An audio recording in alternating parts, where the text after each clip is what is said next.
देखो ना मस्त माल चाहिए हो बाबा, मस्त माल ये बाबा। चुप सारे कहीं के बेगर ना थर्मल टोरा से समरताओ कहाँ गले रे छोरा सब रे पवन बा रे सरोज बा रे पी के कत पी के सुतल छे रे आई बेगर ना थर्मल के आके ना थे ना बरकी कुसमल जिला सुपौल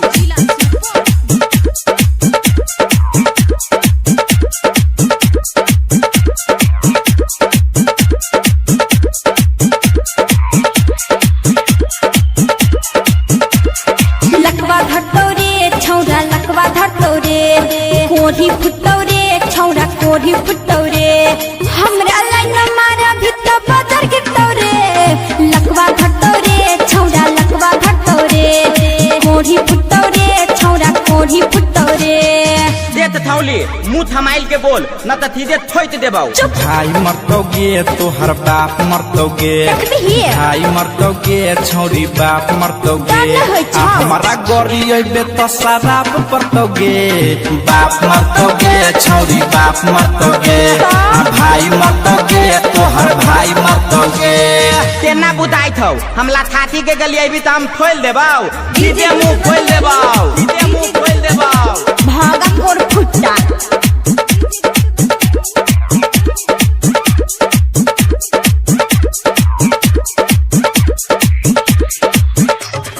हमारा तू किया छौरा पीछे पड़ल छ सबके नजर में तू छौरा गिरल छे माग नै छौ तोरा ल हम रुकबो नै करबौ तोरा सन छौरी पथुकबो नै करबौ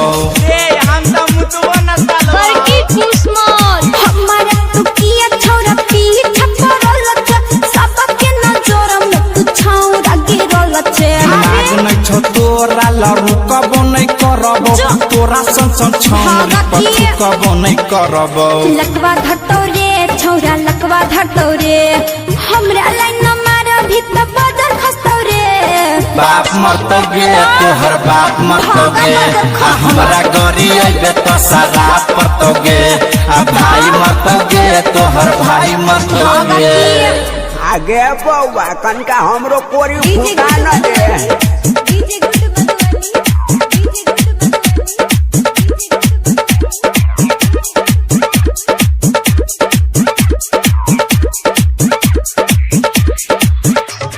राइटर उमेश तोहर याद तो खराब रे लबर लबर करे छे पी के सारा बरे एहे ना देखा न छौरी हमारा लाधा कगे पवन पूरा बइया से कर नै मजाक कगे चल हट अमरिंदर लब तोहर याद तो खराब रे लबर लबर करे न पी के सारा बरे ए ना देखा न छौरी हमारा लाधा कगे पवन पूरा बइया से कर नै मजाक कगे लकवा घटौ रे छौरा लकवा घटौ रे हमरा लाइन मारा भित्ता बाजार गिरतौ रे बाप मरतोगे तोहर बाप मरतोगे हमरा गोरी अइबे तो शराब परतोगे भाई मरतोगे तोहर भाई मरतोगे सैंडल देखै छियै मुहे फोड़ देबौ ये सब का छोड़ के हमरे मार ले जुआनी याद करा ना दे।